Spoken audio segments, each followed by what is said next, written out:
Yo, what is up, SMT Media Network subscribers, viewers? Welcome back to the channel. If you're new here, don't you forget to hit that subscribe button. We've got all types of great NBA content that we've been covering lately. This one on the league-leading Cleveland Cavaliers. These guys are on a rampage. They are now 31 wins and 4 losses. They're on a 10-game win streak. This is now the second time this season where they've got a win streak of 10 games or more. And this team doesn't appear to be slowing down at all. All right, this most recent victory over the not great Charlotte Hornets, not a great team. They've been having a kind of a crappy year. They're just 7-27, and not to make a big deal about the win, but just looking at this win streak and looking at how the Cavaliers are winning their games. The Cavs themselves lost the rebounding battle in terms of that statistic. Overall rebounding, the edge went to the Hornets, and both the offensive and defensive rebounds both went to the Hornets. So you're probably thinking, oh, the Cavs probably shouldn't have won by 10 points. Well, the Cavs won the turnover differential, and that means you get more possessions than your opponent, right, in that respect. Now, the rebounds, obviously that's kind of a big difference, so I'm kind of surprised there. But the points in the paint differential was plus 10 for the Cavs. Okay, so that tells me that they're getting quality looks near the rim. And, you're getting quality shots because this team moves the ball. They pass the ball around, it moves, it doesn't stick. And that's why they get really, really good quality shots. They shot 48% from the field overall. Again, plus 10 in the assist category compared to their opponents. And, they just play team ball. And that's why I think people that overlook the Cavs and, doubt their ability to win and all these things, they're not watching. This team can play bad and still win. This was not a good game for the Cavs. They did not really impress in any way. To kind of speak to some of the players, Evan Mobley played pretty good. He was the only player on the Cavs that played more than 30 minutes. That is a theme that has been ongoing throughout the year. He had 17 points in 30 minutes. He had added 2 blocks and a steal, so he definitely had a defensive presence, per usual. Also, Jared Allen had 19 points and 11 rebounds. He threw in 2 blocks. Very active. He's been really good lately, playing great basketball. With respect to Garland, he was 4 of 7 from 3, so he was feeling it. I think he had 25 points. Had 2 turnovers at the game, so pretty good, right? You always look to see if there's any players that are turnover prone. Can't say that anybody really stuck out. The Cavs played a pretty clean game, relatively speaking. I think George Niang had 3 turnovers, so that's kind of something to worry about, I guess. D. Mitch scored 19. He added that, and we saw some of the balanced scoring off the bench, the balanced contributions from some of the other guys. So, namely, Niang scored 10 points. You got 8 out of Ty Jerome. Max Strus threw a 9. Good to see him kind of getting acclimated into the game now after being injured for the first 30 games or something like that. He's only been back for the last handful of games. But the benches, the bench got cleared, and players got to log some minutes at the end.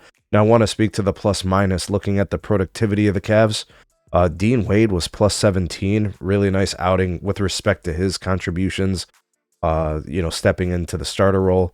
Evan Mobley was plus 10, Jared Allen plus 5, Darius Garland was plus 9, and Donovan Mitchell plus 3. So all 5 starters were positive on the plus minus.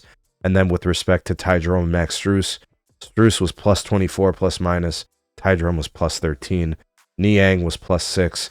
Karis LeVert, -1. Tristan, -9. Those are the guys that came in at the very, very end. But guys, this is pretty clear to me. When this team doesn't play good, they can still win games. And I know it's just the Hornets, but these are letdown games. These are games that you can lose because you don't get up for them, right? It's a team you may look past, but the Cavs kind of doing enough to get the win. Now, the next big game for them, they've got a couple of nights off here.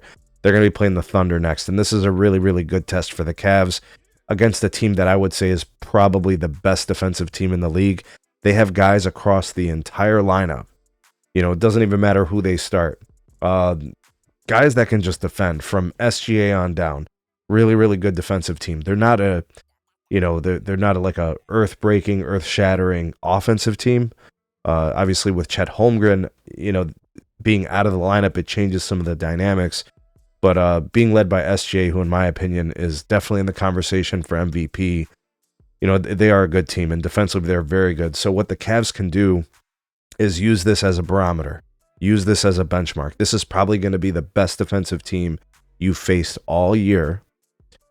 With maybe you could say the Celtics too, right? They've got a lot of guys at all their positions that defend really well. But I would say that this is the best defensive team you'll be facing so far this year. See how your guys stack up. See how Donovan Mitchell kind of plays.